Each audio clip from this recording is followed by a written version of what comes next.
Toilet paper ఈరోజు ఈ ప్రపంచం మొత్తం ఈ టాయిలెట్ పేపర్ను వాడుతుంది. ఒక మనిషి ఒక షాప్కి వెళ్ళి ఈ టాయిలెట్ పేపర్ను కొనడానికి కూడా ఎటువంటి సిగ్గుపడటం లేదు.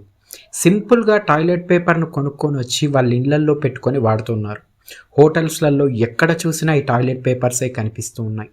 అంటే మన ఇండియాలో తప్ప ప్రపంచంలో మ్యాక్సిమం అన్ని దేశాలు ఈ టాయిలెట్ పేపర్ను వాళ్ళ టాయిలెట్స్లో వాడుతూనే ఉన్నాయి. అటువంటి ఈ టాయిలెట్ పేపర్ వెనక ఉన్న చరిత్ర ఏంటి? అసలు ఈ టాయిలెట్ పేపర్ ఎక్కడ పుట్టి ఎక్కడెక్కడ ప్రయాణించి ఈ ప్రపంచానికి ఈ అలవాటుగా మారింది అని చెప్పేదే ఈ వీడియో. ఇంచుమించుగా ఈ టాయిలెట్ పేపర్కి సంబంధించిన ఆనవాళ్ళు ఎక్కడ మొదలయ్యాయంటే చైనా దేశంలో 2nd సెంచరీలో మొదలవ్వడం జరిగింది. ఈ టాయిలెట్ పేపర్ని వాళ్ళు వాడుకలోకి తీసుకొచ్చారు అని చెప్పేసి చాలా ఆనవాళ్ళు సైంటిస్టులకు దొరకడం జరిగింది. అంటే పేపర్ను తయారు చేసి చైనాలో టాయిలెట్ అనే ఈ అవసరానికి వాడేవాళ్ళు కాదు.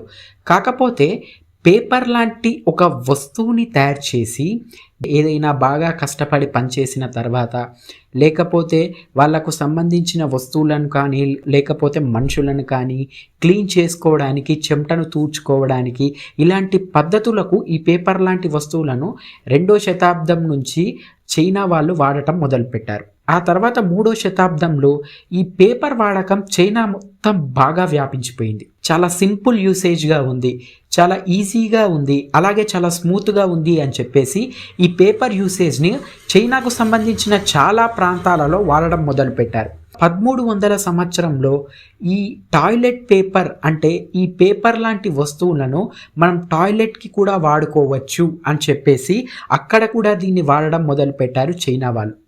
అయితే మ్యాక్సిమం చైనా వాళ్ళలో రాజకుటుంబీకులకు సంబంధించిన వంశస్థులు మాత్రమే ఈ పేపర్ని టాయిలెట్ అవసరాలకు వాడుతూ ఉండేవారు.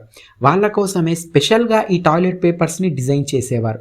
చాలా పెద్దగా, చాలా స్మూత్గా ఉండే విధంగా, అలాగే ఎటువంటి హార్డ్నెస్ అంటే ఎటువంటి రఫ్నెస్ లేకుండా చాలా ఫ్లెక్సిబుల్గా ఉండే విధంగా స్పెషల్గా వీటిని తయారు చేసి రాజవంశస్థులు మాత్రమే వీటిని వాడుతూ ఉండేవారు. అయితే ఇప్పటి వరకు అంటే 1300 సంవత్సరం వరకు ప్రపంచంలోని ఏ ప్రాంతంలో కూడా ఈ టాయిలెట్ పేపర్ అనేది వాడుకలో లేనే లేదు. మ్యాక్సిమం చాలా దేశాలలో అప్పటి వరకు ఉన్న యూరోప్ కంట్రీస్లో కానీ లేకపోతే అమెరికన్ కంట్రీస్లో కానీ ఎక్కువగా ఏం వాడుతూ ఉండేవారంటే ఆకులను, అలాగే నీళ్ళల్లో దొరికే నాచును, కొన్ని దేశాలలో బట్ట ముక్కల్ని, కొంతమంది బాగా డబ్బున్న వాళ్ళైతే ఉన్నిని, ఇలా రకరకాల మెటీరియల్స్ని వాడుతూ టాయిలెట్ తర్వాత వాళ్ళ బాడీని వాళ్ళు క్లీన్ చేసుకుంటూ ఉండేవారు. కానీ ఇలా పేపర్ను కూడా వాడచ్చు అన్న విషయం ప్రపంచానికి అప్పటి వరకు తెలియదు. కానీ అప్పటి వరకే చైనాలో మాత్రం పేపర్ను వాడటం మొదలుపెట్టారు. 1400 సంవత్సరం తర్వాత పేపర్ను కూడా టాయిలెట్కి వాడచ్చు అని చెప్పేసి చైనా నుంచి ఈ అలవాటు మెల్లగా యూరోప్ దేశాలకు పాకడం మొదలైంది. అలా యూరోప్, అమెరికా ఈ ప్రాంతాలకు పాకడం మొదలైంది. కానీ అప్పటి వరకు పేపర్ తయారీ అలాగే పేపర్ వాడకం అనేది చాలా తక్కువగా ఉండేది. చాలా తక్కువ ఈ పేపర్ను వాడుతూ ఉండేసరికి ఈ పేపర్ అనేది నార్మల్ పీపుల్కి అవైలబుల్గా ఉండేది కాదు. దీంతో ఈ పేపర్ని మనం టాయిలెట్గా వాడచ్చు అని చెప్పేసి చాలా తక్కువ మందికి మాత్రమే తెలిసేది. ఆ తెలిసిన వాళ్ళు కూడా ఈ పేపర్ని ఎందుకు వాడటంలే, మన పాత పద్ధతులే బాగున్నాయి కదా అని చెప్పేసి పాత పద్ధతుల్ని ఎక్కువగా యూటిలైజ్ చేసేవారు. కొంతమంది అయితే టాయిలెట్ తర్వాత వాళ్ళు క్లీన్ చేసుకోవడానికి కొన్ని రకమైన రాళ్ళను కూడా వాడేవారు. అయితే ఈ పద్ధతులన్నీ చాలా హార్డ్ ప్రాసెసెస్. కొన్ని సమయాలలో ఈ పద్ధతుల వల్ల వాళ్ళకు చాలా హెల్త్ ప్రాబ్లమ్స్ కూడా వచ్చేటివి. కానీ వాటిని ఎవరు పెద్దగా పట్టించుకునేవారు. ఇప్పుడున్న పద్ధతులు ఇవే కాబట్టి ఆటోమేటిక్గా చాలామందికి వచ్చి క్యూర్ అయిపోతున్నాయి కదా అని చెప్పేసి దాని మీద పెద్ద కేర్ తీసుకునేవారు కాదు. కానీ పేపర్ను మాత్రం వాళ్ళ టాయిలెట్ యూసేజ్లో అప్పటి వరకు పెద్దగా ఎవరు వాడేవారు కాదు. రోమన్స్ కాలంలో అయితే ఇంకా విచిత్రమైన పద్ధతిని వాడేవారు. అది ఏంటి అంటే ఉప్పు నీటి సముద్రంలో దొరికే ఒక నాచును పట్టుకొని దానిని ఒక కట్టె చివర ఒక బాల్ లాగా చుట్టేసి వాళ్ళు టాయిలెట్ వెళ్ళిన తర్వాత ఆ కట్టెను పట్టుకొని ఆ నాచు పదార్థంతో వాళ్ళ బాడీని క్లీన్ చేసుకునేవారు. ఆ తర్వాత మళ్ళీ దాన్ని క్లీన్ చేసి పక్కన పెట్టేవారు. ఆ తర్వాత మళ్ళీ టాయిలెట్కి ఎవరైతే వెళ్తారో వాళ్ళు మళ్ళీ అదే కట్టెను వాడేవారు. దీనివల్ల కూడా అప్పట్లో రోమన్స్ పీరియడ్లో చాలా హెల్త్ ఇష్యూస్ వచ్చాయి. కానీ వాళ్ళకి ఇది తప్ప వేరే దారి కనిపించలేదు. ఆ తర్వాత 1500 సంవత్సరంలో ప్రింటింగ్ మిషన్ అనేది ఇన్వెంట్ అవ్వడం జరిగింది.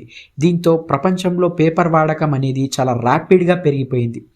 బుక్స్ ప్రింట్ చేయడం, న్యూస్ పేపర్స్ ప్రింట్ చేయడం, అలాగే కొన్ని పబ్లిషర్స్ మొదలయ్యి కొన్ని రకమైన ఆర్టికల్స్ ప్రింట్ చేసి స్పెషల్గా రోడ్ల మీద అమ్మడం, ఇలా అమ్మడం వల్ల జనాలకు పేపర్ వాడకం అనేది బాగా పెరిగిపోయింది. ప్రతి ఇంటికి పేపర్ అనేది చేరింది. చదువుకున్న ప్రతి వ్యక్తి పేపర్ని వాడకం మొదలుపెట్టాడు. ఆ తర్వాత ఏదైనా న్యూస్ పేపర్ కానీ లేకపోతే ఏదైనా పేపర్ కానీ వాళ్ళు చదువుకున్న తర్వాత వేస్ట్ చేయకుండా వాళ్ళ అవసరాలు తీర్చుకోవడానికి వాడకం మొదలుపెట్టారు. ఎలాగంటే ఇలాగే ఒక టిష్యూ పేపర్ని ఈరోజైతే ఎలా వాడుతున్నారో అలా ఈ పేపర్స్ని వాడటం మొదలుపెట్టారు. పేపర్స్ని వాడటం ఎందుకు, సపరేట్గా ఇలాంటి పద్ధతికి మనం కొన్ని పేపర్స్ని తయారు చేద్దాం అని చెప్పేసి 1500 సంవత్సరంలో ఒక కంపెనీ స్టార్ట్ అయింది. ఆ కంపెనీ స్పెషల్గా టాయిలెట్ పేపర్స్ని తయారు చేసింది. టాయిలెట్ పేపర్స్ అంటే ఇలా టాయిలెట్స్కి వాడచ్చు, ఒక కొత్త రకమైన అడ్వర్టైజింగ్ ఐడియాను బయటికి తీసుకొచ్చి జనాల లోపలికి ఈ టాయిలెట్ పేపర్ను ఇంట్రడ్యూస్ చేసింది. కానీ 1800 సంవత్సరంలో ఈ ఐడియా అనేది జనాలలో ఫెయిల్ అయిపోయింది. ఎందుకు ఫెయిల్ అయిపోయింది అంటే జనాలు ఈ టాయిలెట్ పేపర్ మీద ఇంట్రెస్ట్ చూపించలేదు. అంటే అప్పట్లో ఈ టాయిలెట్ పేపర్స్ ఎక్కువగా మెడికల్ స్టోర్స్లలో మాత్రమే దొరికేవి. వాళ్ళ దగ్గరికి వెళ్ళి మనం ఈ టాయిలెట్ పేపర్స్ని కొంచెం అమౌంట్ ఇచ్చి మరీ కొనాలి. అలా కొనడం ఎందుకు, మన పాత పద్ధతులే బాగున్నాయి కదా, ఈ పాత పద్ధతుల్ని మనం కంటిన్యూ చేస్తే మనకు ఆ ఖర్చు తక్కువ అవుతుంది కదా అని చెప్పేసి ఆ ఖర్చుకు వెనకాడి వీటిని కొనడం మానేశారు. దీంతో ఈ కంపెనీ అనేది పెద్దగా సక్సెస్ అవ్వలేదు. కానీ ఆ కంపెనీ వాళ్ళకు తెలుసు ఖచ్చితంగా ఫ్యూచర్లో టాయిలెట్ పేపర్ వాడకం అనేది చాలా ర్యాపిడ్గా గ్రోత్ అయ్యి జనాలలో చాలా ఫాస్ట్గా ఇంప్లిమెంట్ అవుతుంది అని చెప్పేసి. కానీ అది జనాల లోపలికి ఎంత ఫాస్ట్గా మనం తీసుకెళ్ళాలి అన్న దాని మీద వాళ్ళకి ఐడియా లేదు. దీంతో ఈ ఐడియా అనేది ఫెయిల్ అయింది. కాకపోతే 1800 సంవత్సరం ఎండింగ్కి వచ్చేసరికి మ్యాక్సిమం యూరోప్ కానీ అమెరికా దేశాల్లో కానీ ఇళ్లల్లో ఇండోర్ ప్లంబింగ్ అలాగే టాయిలెట్స్లో ఫ్లషింగ్ అనేది బాగా పెరిగిపోయింది. టాయిలెట్స్లో ఫ్లషింగ్ చేస్తున్నప్పుడు పాత పద్ధతుల ద్వారా వాళ్ళ బాడీని వాళ్ళు క్లీన్ చేసుకుంటే వాళ్ళకు చాలా ఇబ్బందిగా అనిపించింది. ఆ రాళ్ళు కానీ లేకపోతే ఆకులు కానీ ఆ మెటీరియల్ కానీ ఆ ఇండోర్ టాయిలెట్స్లో పడినప్పుడు అవి లోపలికి వెళ్ళిపోకుండా అక్కడే ఆగిపోయి అడ్డుకోవడం, ఇలా చాలా ఇబ్బందులను వాళ్ళు ఫేస్ చేయవలసి వచ్చింది. అప్పుడు ఈ టాయిలెట్ పేపర్ విలువ అనేది ప్రజలకు బాగా తెలిసి వచ్చింది. అలా టాయిలెట్ పేపర్ని ఈ పాశ్చాత్య దేశాలైనటువంటి యూరోప్ కానీ అమెరికా కానీ కొంచెం కొంచెంగా వాడటం మొదలుపెట్టాయి. అలా ఎప్పుడైతే కొంచెం కొంచెంగా వాళ్ళు వాడటం మొదలుపెట్టారో అప్పుడు ఒక కంపెనీ స్టార్ట్ అయింది. ఆ కంపెనీ ఒక కొత్త ఇన్నోవేటివ్ టాయిలెట్ పేపర్ ఐడియా తోటి జనాల లోపలికి వచ్చింది. అది ఏంటంటే ఈ టాయిలెట్ పేపర్ని మనం ఇలా టాయిలెట్స్లో యూజ్ చేయడం వల్ల మనకు ఎటువంటి బెనిఫిట్స్ వస్తాయి అన్న విషయాన్ని జనాల లోపలికి తీసుకెళ్ళింది. ఈ టాయిలెట్ పేపర్ చాలా స్మూత్గా చాలా ఫ్లెక్సిబుల్గా ఉంటుంది. మీకు ఎటువంటి ర్యాషెస్ కానీ లేకపోతే ఎటువంటి హెల్త్ ఇష్యూస్ కానీ రావు. చాలా స్మూత్గా మిమ్మల్ని మీరు టాయిలెట్ చేసుకున్న తర్వాత క్లీన్ చేసుకోవచ్చు.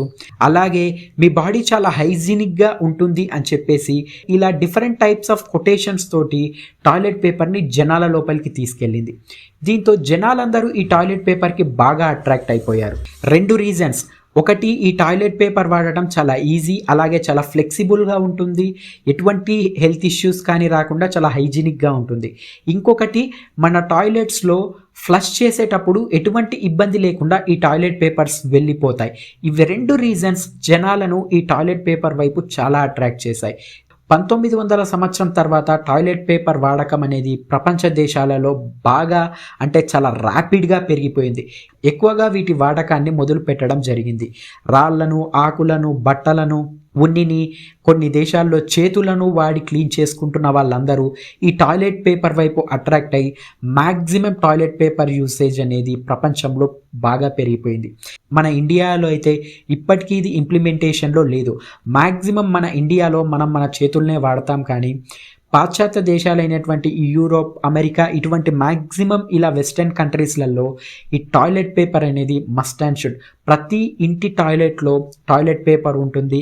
అలాగే ప్రతి హోటల్స్లో, ఎక్కడ పబ్లిక్ టాయిలెట్స్లో ఎక్కడైనా సరే ఈ టాయిలెట్ పేపర్ అనేది మస్ట్ అండ్ షుడ్గా ఉంటుంది.